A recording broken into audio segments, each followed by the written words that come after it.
Gue mau ucapin thank you banget saat ini kalian lagi dengerin podcast cerita misteri Bang Fani. Karena sekarang gue mau bawain cerita horor gue lagi. Notice juga ke kalian, menurut gue kejadian horor itu setiap orang pasti ngalamin. Walaupun gak pernah melihat dengan mata kepala sendiri, cuma pasti perasaan dan hawa yang bikin kita takut itu pasti ada. Pasti setiap orang pernah ngalamin. Dan banyak kesamaan ya pasti dari cerita-cerita misteri setiap orang. Jadi bakal lebih relate aja. Karena cerita horor yang gue bawain ini beberapa dari kalian pasti pernah ngalamin juga. Bahkan banyak yang lebih serem mungkin. So, enjoy sama cerita yang gue bawain. Sebelumnya, biasa, pasang headset kalian, tutup pintu kamar kalian, matikan lampu. Selamat menikmati. Sekitar tahun 2012, gue pernah bekerja di salah satu perusahaan digital printing yang cukup besar namanya di Jakarta. Ini tempat pertama gue kerja dulu, bukan yang sekarang. Jadi di tempat itu ada dua lantai gedungnya. Lantai pertama area tempat bekerja, dan lantai keduanya itu tempat gudang penyimpanan barang. Untuk rehat juga bisa, untuk sholat juga bisa. Gak ada jam istirahat. Sistem rehatnya bergilir, gantian sama karyawan yang lain. Karena kita harus tetap standby layanin customer yang datang. Jadi ceritanya, saat itu gue lagi masuk shift 2. Masuk jam 3 sore, pulang jam 12 malam. Gue inget banget waktu itu suasana lagi hujan deras, terus padat juga sama customer yang datang. Jadi gue waktu itu bener-bener lagi sibuk ngelayanin ya. Sampai gue baru bisa rehat sekitar jam 9 malam. Itu pun gue rehat cuma buat sholat isya doang. Singkat cerita, gue ambil air wudhu. Ambil air wudhunya di kamar mandi bawah. Abis itu gue langsung naik ke lantai 2. Di lantai 2 itu emang bener-bener jarang disinggahi banget sama karyawan. Karena sebenarnya karyawan yang lain pun kalau untuk rehat dan makan pasti di ruang pantry belakang yang di lantai 1. Jadi lantai 2 itu bener-bener jarang banget ada yang naik. Paling kalau buat ngambil stok ATK yang udah mulai menipis baru karyawan pada ngambil di lantai 2. Dan buat sholat pun sebenarnya lebih sering ke masjid karena gedungnya gak terlalu jauh sama masjid. Cuma kebetulan karena saat itu lagi hujan deras banget dan sholat isyanya gue juga pun telat, makanya gue sholat di lantai 2. Ada 2 ruangan yang cukup besar di lantai 2. Pertama ruang kosong yang difungsikan emang buat tempat sholat, rehat, dan yang kedua tempat penyimpanan barang atau stok barang. Nah, mulailah tuh ya gue sholat dengan posisi lampu yang sengaja gue matiin. Karena sebenarnya udah cukup terang. Cahaya lampu dari luar itu udah masuk ke dalam ruangan. Jadi cukup terang lah.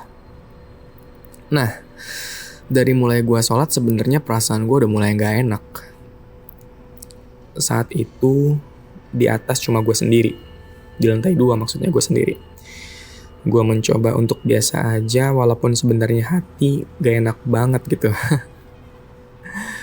Kira-kira di rakaat keempat ya, di rakaat terakhir, lampu ruangan yang tadinya mati itu nyala sendiri. Lalu sekitar 4 atau 5 detik kemudian mati lagi. Aduh, benar-benar udah gak konsen banget tuh. Jadi sepanjang sholat itu sampai selesai, gue benar-benar mencoba nenangin diri gue, tetap mencoba untuk khusyuk dan berpikir positif aja gitu. Mungkin ada karyawan lain yang ngisengin gue. Lalu selesai sholat, gue zikir. Dan gue udah biasa lagi tuh. Udah bisa nguasain perasaan gue yang tadinya panik, ketakutan, jadi biasa lagi. Nah ketika gue zikir, suara hujan kan berisik tuh ya. Kedengeran banget sampai ke dalam ruangan. Di saat gue sedang khusyuknya zikir, gangguan kedua kembali datang. Yaitu gue dengar suara perempuan lagi nyinden.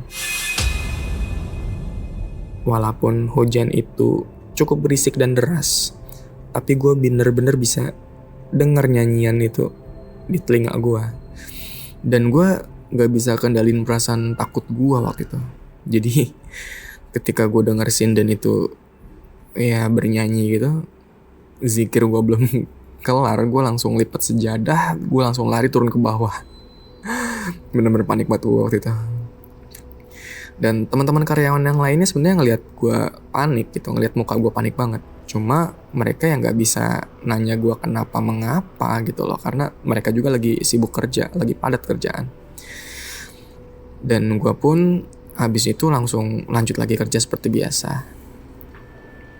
Nah, setelah closing sambil siap-siap pulang, mereka baru deh tuh nanya, Van, lu tadi kenapa? Pasti lu lihat sesuatu ya?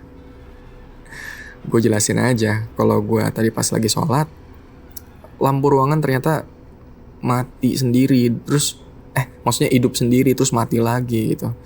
Dan gue gak lama habis itu gue denger suara perempuan lagi nyinden. Gue cerita gitu ke teman-teman karyawan gue, dan ternyata teman-teman gue pun pernah ngalamin.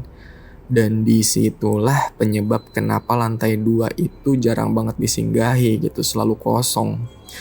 Karena gue pada saat itu masih terbilang baru, jadi ya nggak tau lah kalau ternyata lantai 2 itu cukup iseng. Dan gue disaranin sama teman-teman yang lain kalau mau ke lantai 2 itu ya minimal harus berdua, jangan sendiri. Gitu aja sih sebenarnya cerita gue.